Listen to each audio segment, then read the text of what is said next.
शराब का तीसरा नाम क्या है? दारू।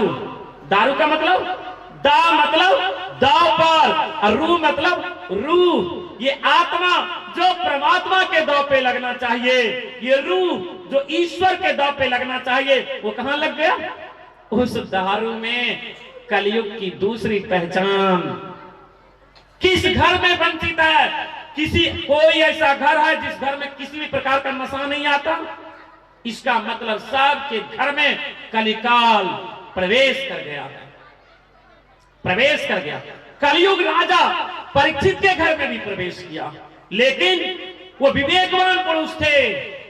यदि शरीर में कोई बीमारी लग जाए तो जो ज्ञानी पुरुष होते झट से थोड़ा सा भी कोई प्रॉब्लम शरीर में बुझाता है, वो शरीर में भयंकर रोग को प्रवेश नहीं करने देता, सचेत होकर के उसका क्या करवाता है? इलाज करवाता है। राजा परीक्षित सचेत हो गए, अर्थात अपने जीवन में पूर्ण गुणों का प्रकटीकरण किए और जाग गए और श्रापित जीवन को वरदानी जीवन बना लिए। कलयुग को रहने का तीसरा जगह कहां मिला था पता है? कहां पे? मांसाहार में।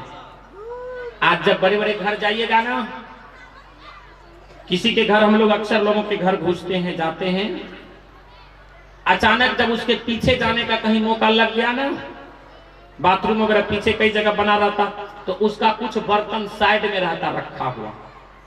शायद आप लोगों के घर में भी ये कहानी होगी, ठीक है? कई लोगों को पूछते ये बर्तन यहाँ तो फेंका किस लिए है जी? अब वो शर्म से कुछ नहीं बोले कि साधु जी को क्या बोलेंगे, क्या कहेंगे, ठीक है? आप जानते हैं ना, आजकल बारात में जाइएगा, क्या बना था? बड़का भोजन बना था। बड़का भोजन का मतलब समझ गए? कहने की बात नहीं है। सज्जनों जरा गौर कीजिए, ये मांसाहार, कोई घर, बिरले घर आज वंचित है। इस मांसाहार से कलयुग की पहचान है। आज कहते हैं क्यों नहीं भक्ति होती, इसका पूरा डिफिनेशन आगे देंगे। ये कलयुग, ये मांसाहार, जरा गौर कीजिए, इस मांसाहार से कोई वंचित है? एक चीज बताइए, पढ़े लिखे विद्वत समाज है, मांसाहार, मनुष्य एक मांसाहारी जीव है या शाकाहारी? क्या है? कैसे है? प्रूव। आप देखिए, एक गाय है, प्रूव करके बता रहे हैं।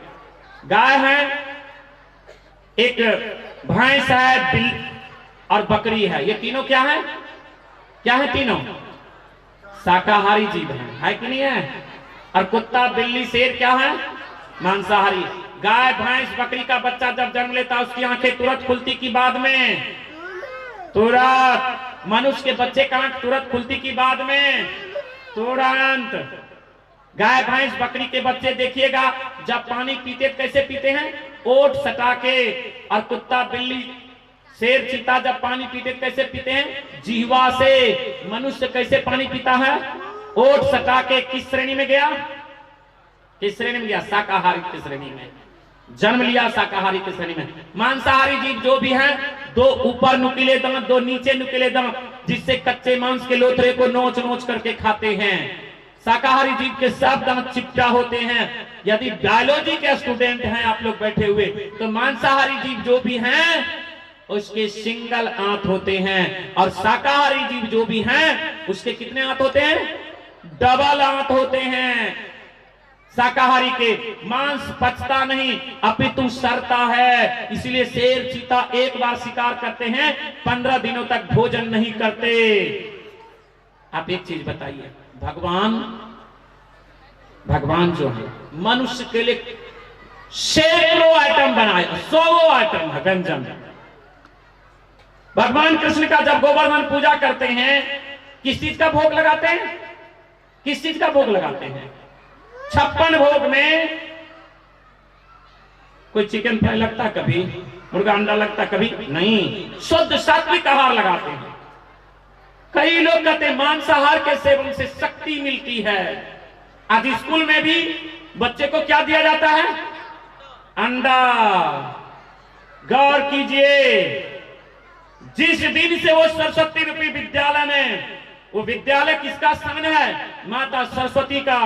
जिस दिन से ये सरकार ने, कहना नहीं चाहिए, जिस दिन से सरकार ने अंडा देना शुरू किया उस दिन से विद्या का चौपट हो गया, बिहार में बनता धार हो गया। गौर कीजिए, जो विद्या की देवी थी सिर्फ एक दिन सरस्वती पूजा होती है, सरस्वती की पूजा तो नित्य प्रतिदिन होती है। जो विद्यार्थी के जीवन में उपनयन संस्कार होना चाहिए जो कल बताए थे, जिनके जीवन में ब्रह्मचर्य का पालन होना चाहिए जो कल बताए थे, उस मुर्गे को खाने से कौन कौन सी बीमारियां होती सब पता है, कितने मुर्गे को मारा गया था। गौर कीजिए। और कई लोग कहते शक्ति मिलती है, सबसे शक्तिशाली कौन थे? कौन भगवान सबसे शक्तिशाली हैं? कौन है? हनुमान जी, बजरंग बली, महादेव। ये सब क्या है? कभी कोई मुर्गा खाए, अंडा खाए, जिसके आगे महावीर लिखा गया, बजरंग बली जिसके आगे लिखा गया, शुद्ध शाकाहारी। जो लोग मदिरा का सेवन उस राक्षस राज में करते थे, मांसाहार का सेवन जो लोग करते थे, ये सारे भगवान राम को 14 वर्ष का वनवास मिला रामचरितमानस में। आप देखिए वहां पे क्या किया गया है, स्पष्ट वर्णन है। 14 वर्ष में भी कभी भी राम भगवान ने कोई जीव की हत्या करके भोजन नहीं किए।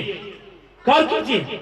और आज हम मनुष्य क्या करते हैं? गौर कीजिए। आजा पाजा पेट में समा जा।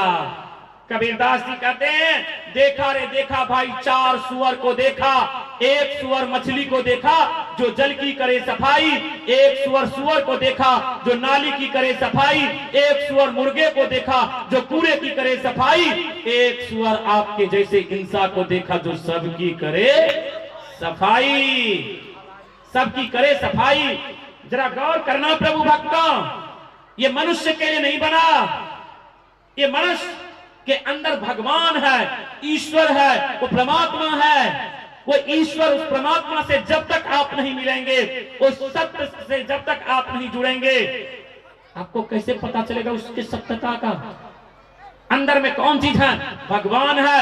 अरे उस भगवान को जब प्रभु भक्तों आप देख लेंगे ना, कोई राम जी के मंदिर में चिकन फ्राई लेके जाते हैं, वो मछली क्या खाती है? खुद गौर कर सकते हैं, इतनी गंदी चीज को खाती है। शायद उस मुर्दे को देख करके आप नाक पे रुमाल लेकर के चलते, लेकिन वही मुर्दा कहां चले जाए? वही मुर्दा यदि नदी में चले जाते हैं, नदी में जाते हैं तो क्या होता है?